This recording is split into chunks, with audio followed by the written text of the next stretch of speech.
الحمد لله رب العالمين.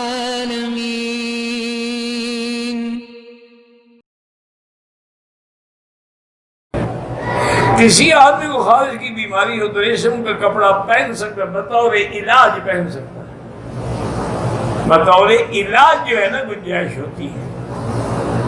پاکستان میں ایک گروہ جو ہے اپنا تعلق مکہ مدینے سے ظاہر کرتا ہے، امام ابو حنیفہ اور سلف صالحین کو گالیاں دیتا ہے۔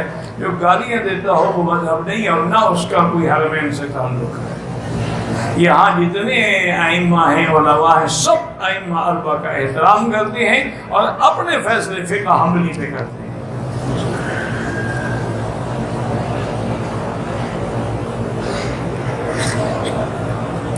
کہتے ہیں کہ مسجد جیرانہ کے ساتھ جو قبریں ہیں اللہ عالم کس کی ہیں، ہم نے کبھی قبروں کی تحقیق نہیں کی۔ تم قبروں کے مارے ہوئے ہو، تمہیں قبریں تلاش کرنے کی عادت ہے، تمہارا کیا قصور ہے؟ ڈھونڈتے رہو جی، ہمیں تو اپنے دادے کی قبر کا بھی پتہ نہیں ہے یار، تم صحابہ کی قبریں مجھ سے پوچھ رہے ہو۔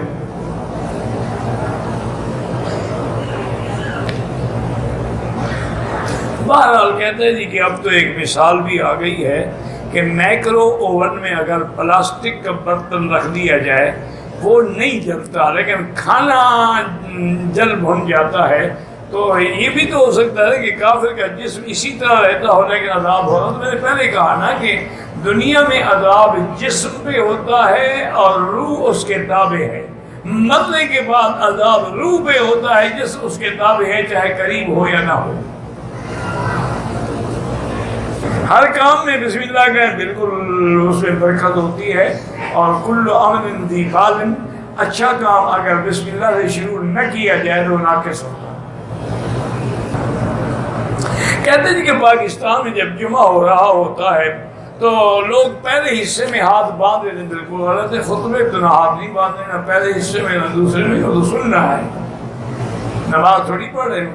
وہ انہیں عقل لڑایا ہوگا نا کہ چونکہ خطبہ 2 رکعت کے قائم مقام ہے، حضرت نماز پڑھ رہے ہیں نا بیٹھے بیٹھے، اپنا عقل بھی لڑاتے ہیں نا ماشاءاللہ۔ اور جب اپنا عقل لڑائیں گے شریعت کے خلاف، چونکہ خود جو عقل لڑانا ہے۔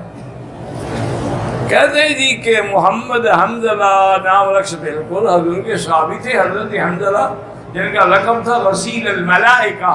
جب وہ شہید ہوئے تو اللہ کے فرشتوں نے انہیں غسل دیا ہے۔